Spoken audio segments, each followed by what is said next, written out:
दूर एक खूबसूरत और अमन पसंद सल्तनत थी जिसका नाम नूराबाद था। इस सल्तनत के बादशाह और मलिका अपनी रहमत और इंसाफ के लिए मशहूर थे, लेकिन नूराबाद की सबसे बड़ी पहचान उनके 3 प्यारे बच्चे थे, शहजादी अभिया, शहजादी हीरा और उनका छोटा सा भाई शहजादा जुहेब।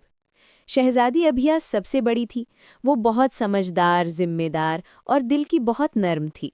हमेशा अपनी बहनों और भाई का ख्याल रखती। किताबें पढ़ना और बागीचे के फूलों से बातें करना उसका शौक था।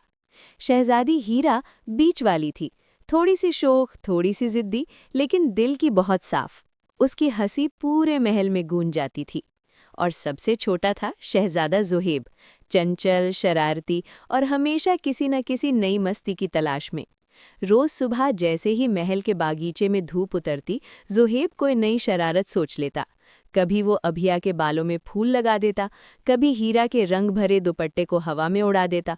दोनों बहनें पहले गुस्सा करती, फिर उसकी मासूम मुस्कान देखकर हंस पड़ती। एक दिन जुहेब ने फैसला किया कि आज कुछ बहुत ही खास शरारत करनी है।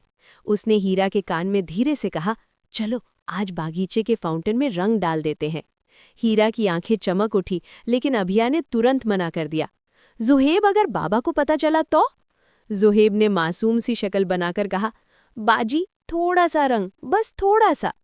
आखिर अभिया मान गई, लेकिन शर्त रखी कि सिर्फ फूलों के रंग ही यूज होंगे। तीनों चुपके से बागीचे में आए और फाउंटेन का पानी गुलाबी और नीला हो गया। जब सुबह के वक्त दरबार के लोगों ने रंगीन पानी देखा, सब हैरान रह गए। महल में पहले खामोशी छा गई, फिर हंसी की आवाज गूंज उठी। बादशाह जब आए तो पहले थोड़ा सख्त हुए, लेकिन जब उन्होंने तीनों बच्चों की सच्चाई और मासूमियत देखी तो मुस्कुरा दिए। उन्होंने कहा, शरारत बुरी नहीं होती जब दिल साफ हो। इसके बाद तो जुहेब और भी ज्यादा हिम्मत वाला हो गया। कभी वो महल के बिल्ली को शहजादियों के कमरे में छोड़ देता, कभी महफिल के वक्त शहनाई बजाने वाले के साथ तालियां बजाने लगता। अभिया हर बार उसे समझाती और हीरा हर बार उसका साथ देती। एक दिन महल में मेहमान आए। जुहेब ने सोचा कि मेहमानों का स्वागत कुछ अलग अंदाज में होना चाहिए। उसने महल के दरवाजे पर रंग बिरंगी पत्तियां लगा दी और फूलों से रास्ता सजा दिया।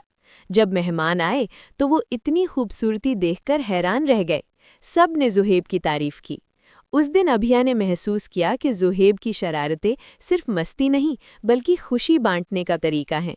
हीरा ने हंसकर कहा, हमारे भाई के बिना महल कितना सूना होता। जुहेब ने दोनों बहनों को गले लगा लिया और बोला, मैं शरारत इसलिए करता हूँ ताकि आप दोनों हमेशा मुस्कुराती रहो।